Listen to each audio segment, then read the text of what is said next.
Filha, olha pro pai. E Andrezão, beleza, André? Suave? Casal bonito, maravilha? Dá um tchau aí. Beleza. Nada de tchau, fala pra ele, você não tá indo embora ainda, Jamel? Olha pra ele que agora que tá pronto. Já tá embora já? Já? Tá cedo? Tá cedo. Tá cedo? Pra ver se é cedo mesmo. Mas é 3 horas já. Hã? Já deve ser 3 horas. Ah, 3 horas é cedo, pô. Claro que é. Deve ser 3 horas já. Vai, Jazene. Cola aí, Netinha. Netinha, cola aí, chega aí. Eu não tô podendo, Gabi. Agora eu vou dar um mergulho aqui na raspucha. Oxi, rapuxa. Raspucha é tua vovó. Meu Deus, a baleia na água.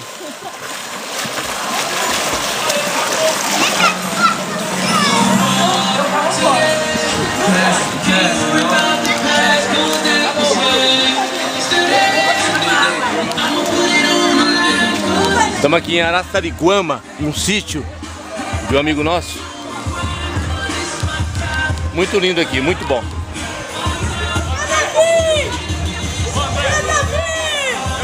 Fala aí, Caio.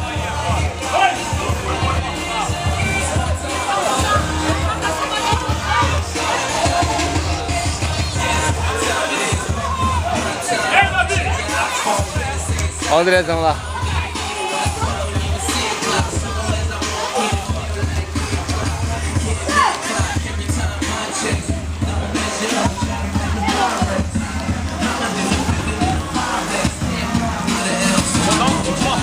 Lá vem a Netinha e o cunhado dela, vamos ver. Mas essa piabinha dentro d'água?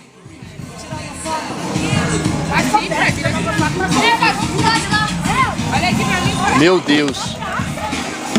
Esse cunhado não é parente, né? Mas vamos ver o que vai dar nisso aí.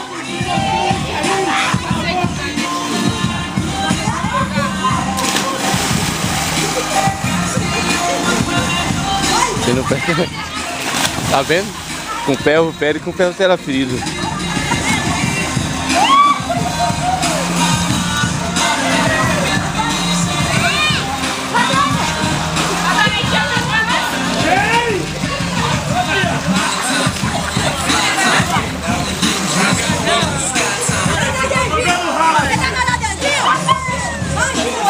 Vamos, Ed. Tá na hora de ir embora, vamos. Não quero.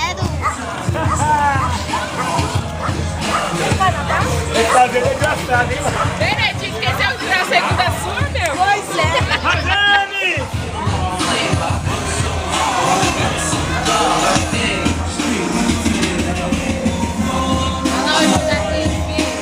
Vamos, meu.